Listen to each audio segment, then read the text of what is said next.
Ya, pemirsa, pemerintah berencana untuk menaikkan tarif tiket masuk Taman Nasional Komodo dari Rp150.000 menjadi Rp3,75 juta mulai Agustus 2022.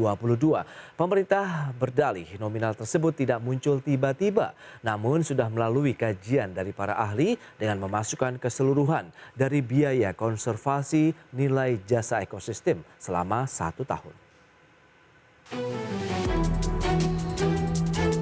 Menteri Pariwisata dan Ekonomi Kreatif Sandiaga Uno menjelaskan kenaikan tarif Taman Nasional Komodo atau TNK menjadi Rp3,75 juta untuk biaya konservasi nilai jasa ekosistem lingkungan di kawasan Taman Nasional Komodo.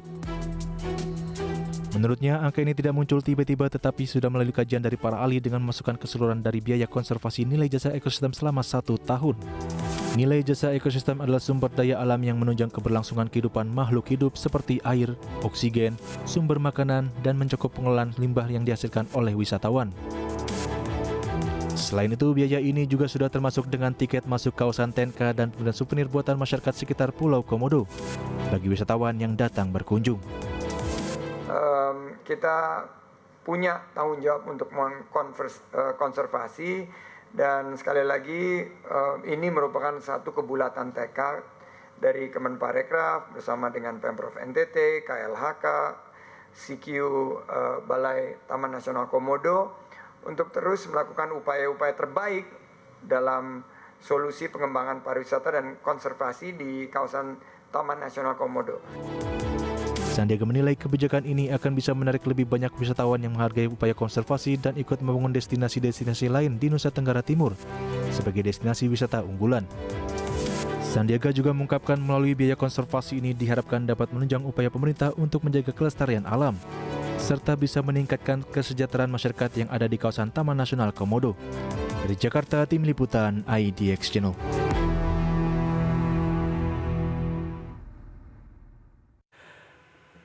Ya, berikut ini kami sampaikan infografik terkait dengan program-program konservasi di Taman Nasional Komodo. Data selengkapnya di layar televisi Anda. Yang pertama kita cermati, ini adalah untuk penguatan kelembagaan dengan memperbanyak kajian-kajian ilmiah dan pelatihan untuk masyarakat sekitar. Kemudian pengamanan dan pengawasan di wilayah konservasi. Selanjutnya ada pemberdayaan wisata alam seperti digitalisasi, manajemen pariwisata, dan pemberdayaan masyarakat. Ini dia menjadi salah satu mungkin yang menjadi salah satu aspek ya, harga tiket masuk di Taman Nasional Komodo mengalami lonjakan hingga Rp3,75 juta. Dan selanjutnya harga tiket masuk Taman Nasional Komodo untuk wisatawan domestik seperti yang bisa Anda saksikan ini di bawah Rp50.000 per orang. Ini harga sebelumnya ya, di mana wisatawan mancanegara itu rentangnya antara Rp150.000 sampai dengan Rp225.000 per orang. Kemudian dengan adanya perubahan tadi untuk harga tiket masuk per Agustus menjadi 3,75 juta orang. Itu dia data-data dari penyesuaian harga tiket masuk nasional Komodo. Dan berikutnya kita lihat dari sisi jumlah kunjungan wisatawan di Taman Nasional Komodo dari bulan Januari sampai dengan Juni 2022. Ya, tercatat total sekitar 65.382 orang, di mana kita lihat untuk wisatawan mancanegara tercatat baru 18%. Atau sekitar 11.538 orang ataupun pengunjung. Kemudian untuk wisatawan domestik ini yang masih mendominasi sekitar 82%, mencapai 53.824 pengunjung. Itu dia. Berarti memang wisatawan domestik ini yang masih mendominasi untuk daerah kunjungan wisata di Indonesia, khususnya di Taman Nasional Komodo. Kita akan nanti berbincang di segmen berikutnya bersama dengan Bapak Abed Frans. Beliau itu adalah Ketua DPD NTT, Asosiasi Perusahaan Perjalanan Wisata Indonesia atau ASITA. Kami segera kembali. Baik pemirsa, untuk membahas tema kita hari ini menarik terkait dengan tiket masuk Taman Nasional Komodo yang naik drastis. Kita sudah tersambung melalui telepon bersama dengan Bapak Abed Frans. Beliau adalah Ketua DPD Asosiasi Perusahaan Perjalanan Wisata Indonesia atau ASITA. Selamat pagi Pak Abed. Selamat pagi. Ya, salam Pak. sehat Pak. Sama-sama. Baik, terima kasih atas waktu yang disempatkan. Ini sebelum berbincang lebih jauh mungkin bisa diupdate terlebih dahulu nih bagaimana dengan industri ataupun dunia pariwisata di wilayah Nusa Tenggara Timur sejauh ini, Pak Abed. Iya, Mas Tas, kalau boleh saya sedikit informasikan bahwa Ya, sebenarnya NTT ini kan duluan terbuka dibanding daerah lain seperti Bali ya pada saat oke. setelah pandemi kemarin. Dan memang rebound turismenya itu luar biasa sekali. Bahkan sampai transportasi pun kewalahan untuk membawa wisatawan ke NTT, khususnya Labuan Bajo. Baik. Jadi kalau keadaan NTT, khususnya di Flores Labuan Bajo, pada saat rebound kemarin, memang sangat luar biasa. Oke, kalau kita lihat dari sisi tingkat kunjungan wisatawannya ke wilayah NTT, baik mungkin ke Labuan Bajo ataupun Taman Nasional Komodo sendiri, sejauh mana peningkatannya? Anda katakan tadi reboundnya luar biasa nih. Peningkatannya ya pasti luar biasa juga. Jadi kalau kita tahu bahwa transportasi pun tidak bisa mengimbangi, berarti udah bisa dibayangkan ramainya di Labuan Bajo atau di Flores sendiri. Oke. Tapi dengan adanya kondisi yang ada saat ini, tiket yang sekarang dijual ini masih terjangkau bagi wisatawan, Nah, itu baik dia. yang domestik maupun yang mancanegara? Ya, ini fenomena baru lagi ya.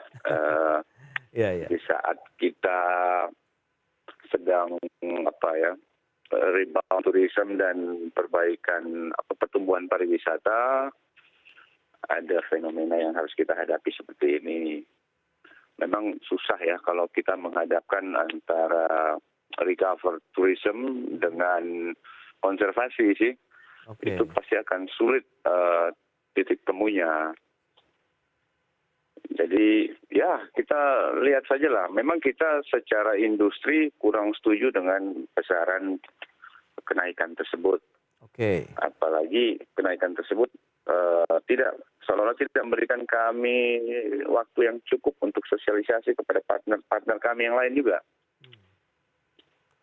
Baik, tapi kalau Jadi ada beberapa sebenarnya alasan keberatan kita. itu apa saja alasan yang mungkin apakah ini juga sudah disampaikan begitu pihak pemerintah? Alasan itu kalau bisa yang pertama itu adalah karena ini pandemi ini baru saja melandai, Oke. jadi praktis wisatawan domestik yang merajai wisata di Indonesia kan, termasuk juga di NTT pastinya. Nah, salah satu karakter dari wisatawan domestik ini adalah harga, pasti yang utama itu. Ya, ya, ya. Meskipun nanti pada akhirnya mereka belanjanya lebih jor-joran dari internasional, tapi harga itu yang menjadi urutan nomor satu di dalam mempertimbangkan tujuan wisata mereka. Oke. Jadi kalau harganya sudah seperti ini, yang kami khawatirkan adalah penurunan permintaan itu. Yang kedua adalah waktu untuk bersosialisasi yang kami rasa sangat singkat. Karena beberapa rekanan kami, ada beberapa travel tentunya di NTT dan di seluruh Indonesia Ya. yang mempunyai kerjasama atau kontrak dengan agen-agen di luar. Nah, itu menyulitkan kita untuk melakukan pengkajian ulang terhadap kontrak-kontrak yang telah kita lakukan tahun-tahun kemarin itu. Baik.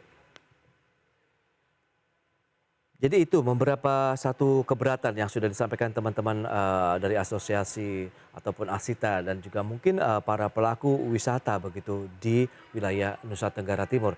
Dengan kondisi saat ini, harga yang dinaikkan menjadi 3,75 memang kaitan eratnya dengan konservasi meskipun Anda ini tidak bisa sejalan begitu dengan recovery tourism kemudian dengan konservasi. Tapi bagaimana misalnya ini kan akan diberlakukan pada tanggal 1 Agustus mendatang begitu. Sejauh mana dampak yang mungkin bisa Anda sampaikan nantinya? Dampak yang sudah terasa adalah belum ada bookingan yang masuk.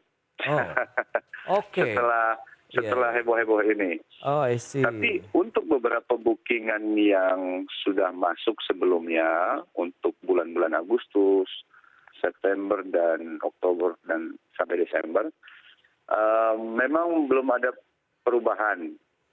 Ya, dan kita harapkan saja semoga tidak terjadi pembatalan. Oke. Dengan adanya kebijakan ini memang sudah cukup ramai ya pemberitaannya di media Betul. massa begitu.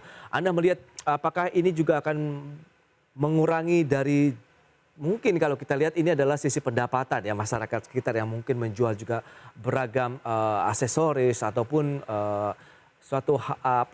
mungkin khas-khas daerahnya masing-masing di NTT, Labuan Bajo ataupun sejumlah daerah lainnya. Apakah ini juga akan menghambat nanti mungkin UMKM-nya di sana? Ya, pasti itu. Karena domino effect daripada penurunan permintaan kunjungan wisata kan akan ke semua sektor. Oke. Termasuk UMKM, restoran, dan lain-lain pastinya itu. Dan kalau kita lihat dominasi wisatawan, tadi Anda katakan memang domestik yang mendominasi begitu. Ini menengah atas kah atau menengah bawah? Atau dengan harga tiket yang sekarang masih terjangkau untuk semua kalangan? Kalau sampai dengan saat ini, itu dari semua ini kok, dari semua market. Ada market premium, ada super premium, bahkan ada juga yang budget. Masih ada banyak tamu saya, grup-grup saya yang budget juga kok. Oke. Nah, lantas dengan kondisi saat ini bagaimana? Peluang itu akan hilangkah dengan kelas-kelas yang tadi sebenarnya merata kemudian nanti akan menjadi lebih spesifik untuk menengah atas? Ya, begini ya, kami tentunya juga cukup care dengan yang namanya konservasi. Oke. Yang sebenarnya kita inginkan dan dalam akhir-akhir masa ini, waktu terakhir maksud saya 1-2 minggu terakhir ini, memang sudah ada pertemuan-pertemuan antara pemerintah dengan industri. Oke. Nah, di situ saya harapkan ada masukan-masukan industri yang bisa diterapkan atau diterima oleh pemerintah. Karena memang Labuan Bajo ini masih merupakan destinasi andalan nomor 1-nya NTT. Oke. Jadi ya saya harapkan pemerintah juga bisa mau menerima dan para pelaku pariwisata pun harus bisa menjual destinasi lain. NTT ini kan banyak destinasi indah juga. Itu suatu tantangan untuk kami ya, untuk teman-teman direktur operator juga bahwa mari kita jual yang lain. Kalau memang yang ini susah dijual, kita tawarkan aja yang lain. NTT ini masih kaya kok destinasi alamnya. Oke. Seperti itu. Nah, apakah siasat ataupun strategi tadi juga sudah mulai diterapkan apabila memang nanti menjadi super prioritas kan kalau kita lihat kawasan Taman Nasional Komodo begitu dengan harga yang sekarang semakin mahal kalau bisa dikatakan jadi 3,75 juta tadi.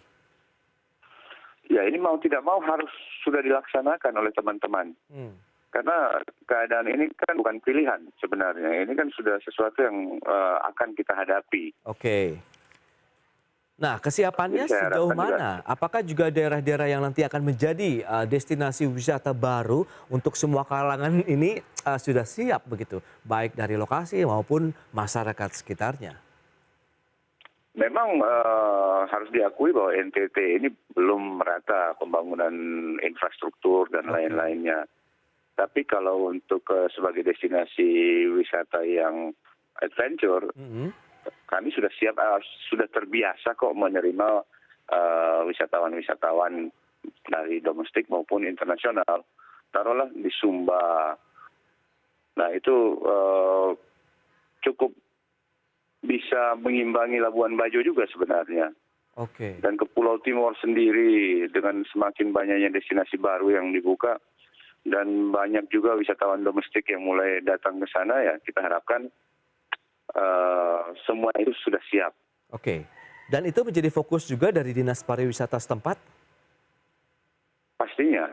Dan ini sebenarnya kesempatan untuk daerah-daerah lain. untuk mempersiapkan destinasi mereka kan. Nah, tadi Anda sebutkan juga waktu sosialisasi ini sangat terbatas begitu karena nanti akan diterapkan di 1 Agustus. Bagaimana menyiapkan destinasi wisata yang baru ini, Pak Abed? Apakah sebelumnya juga sudah berjalan seiring dengan wacana penerapan tiket masuk ke Taman Nasional Komodo ini? Ya, kembali lagi ini kan sesuatu yang sudah harus kita hadapi. Jadi terlambat atau tidak ya tetap harus dilakukan. Oke. Nah, kalau bicara mengenai koordinasi antara teman-teman perjalanan wisata begitu, sejauh ini bagaimana? Dan mungkin adakah tanggapan dari pelaku wisata ataupun wisatawan yang sudah berada di sana begitu dengan adanya rencana kenaikan menjadi 3,75 juta ini untuk di Taman Nasional Komodo? Ya, sepertinya fenomenanya satu suara semua ya. Keberatan gitu. Oke. Baik dari teman-teman yang di domestik maupun dari beberapa teman dari internasional yang menanyakan kepada kami. Oh, oke. Sejauh ini sudah ada yang bertanya ya terkait dengan adanya kenaikan harga tiket masuk ini? Ada banyak, ada dari Spanyol, dari Amerika, dari Rumania. Oke. Dan Dan mereka juga cukup surprise ya, wow. Jadi begitulah. nah itu apakah mereka tetap akan melanjutkan perjalanan wisata mereka ke Indonesia atau bagaimana? Itu kan kita sesama agent ya. Ya kita sama-sama harapkan permintaan masih ada. Oke. Nah, Tapi kita tidak bisa memaksa wisatawan untuk tetap datang kan masalahnya. betul. Oke, dan kalau kita cermati dengan harga 3,75 juta tadi yang dikonversi sebenarnya untuk konservasi juga ada beberapa tujuan sebenarnya. Tidak hanya ke Taman Nasional Komodo saja begitu, ada Pantai Pink, kemudian Pulau Padar begitu ya, kalau tidak salah begitu Pak. Padar ya. Oke, apakah memang ini menjadi satu paket sebenarnya 3,75 juta ini? Ya sebenarnya yang di dalam Taman Nasional Komodo itu ada beberapa pulau ya, ada beberapa titik maksudnya. Ya. Termasuk Pulau Padar itu, terus ada Pink Beach, dan lain-lain. Bahkan Rinca pun sebenarnya masuk ke situ. Tetapi memang konservasi ini yang saya tahu adalah dikhususkan untuk Pulau Komodo dan Pulau Padar dulu. Baik, tapi kalau dari teman-teman yang serap begitu informasinya konservasi yang disampaikan begitu apakah seperti yang tadi sudah kita sampaikan juga untuk penguatan kelembagaan begitu dengan memperbanyak kajian ilmiah dan pelatihan, kemudian juga ada pemberdayaan wisata alam dengan digitalisasi misalnya begitu. Apakah kebijakan-kebijakan ataupun program konservasi ini sudah berjalan hingga saat ini? Ya, apapun itulah, tapi industri itu kami semua mendukung kok yang namanya konservasi. Oke. Apalagi Komodo ini kan cuma satu-satunya di dunia yang ada di Flores ini. Hanya mungkin sistemnya, pelaksanaan di lapangannya nanti yang kita sebenarnya menginginkan adanya sharing antara pemerintah dan industri. Kita tukar pikiran dulu mungkin. Nah itu yang banyak teman-teman keberatan di situ. Oke, berarti sebelumnya tidak ada diskusi begitu, Pak Abed, untuk penentuan harga ini? Ya, sebelum ini kan teman-teman merasa bahwa tidak ada diskusi. Oke. Pada saat-saat terakhir ini baru sering terjadi pertemuan-pertemuan, diskusi dan tukar pikiran dan sebagainya. Tapi apapun itu kita harapkan ada sesuatu yang dilakukan oleh pemerintah dan oleh teman-teman industri. Nah, seandainya ini akan ditetapkan, tapi seandainya kita bicara mengenai ini adalah harga yang ideal, yang paling sesuai, mungkin nanti ada kenaikan, tapi yang paling pas itu di rentang berapa sih Pak Abed kalau misalnya dari teman-teman diskusi begitu? Nah, kalau itu sih subjektif ya. Kalau saya mungkin di harga 700.000 sudah cukup masuk akal dan bahkan sudah agak mahal itu. Karena paket kalau per pack saja untuk 20 grup yang budget itu 3.500.000 misalnya per orang. Nah sekarang kalau ditambahin 3.750.000 lagi Oh, Berarti itu bukan ya. 100% yang harus ditambahkan, lebih kan? Iya, betul betul. Oh, memang selama ini paket-paket perjalanan rentangnya 3,5 juta begitu untuk mengunjungi Taman Nasional Komodo tadi begitu ya, Pak Abed ya? Ya, itu kan Oh. tergantung itinerary-nya pakai apa, Ya, finisinya oke. yang mana, dan lain-lain, berapa hari. Dan nanti dengan ada lagi tambahan tiket menjadi 3,75 ini berarti bengkaknya memang ya Ya, bisa dibayangkan kalau 100% satu ya. orang itu harus membayar 7 juta atau 8 Iya, juta iya. minimal ya. Oke, oke, ini menjadi tantangan tersendiri dan semoga nanti ada solusi begitu, mungkin ada apa ya, insentif kah atau mungkin bantuan Amin, juga yang amin Mas diberikan Bas. oleh Semoga dengan pemerintah. pertemuan-pertemuan Oke. saat ini bisalah mendapat sesuatu di dalam. Baik, semoga juga ada win-win solution sementara ini karena kan Amin, lebih amin. diutamakan pengembangan potensi daerah dan juga meningkatkan kesejahteraan masyarakat setempat begitu ya, dan tentu dengan mengangkat kearifan lokalnya. Pak Abed ini terima kasih banyak Pak atas waktu yang Anda Sama-sama, sempatkan dan sharingnya Kakak juga nih. Pras. Selamat melanjutkan aktivitas Anda kembali dan salam sehat Pak Abed, terima kasih banyak. Terima kasih. Ya, pemirsa, 1 jam sudah saya menemani Anda dalam Market Review. Saya Prasetyo Wibowo, beserta kerabat kerja yang bertugas undur diri. Terima kasih dan sampai jumpa.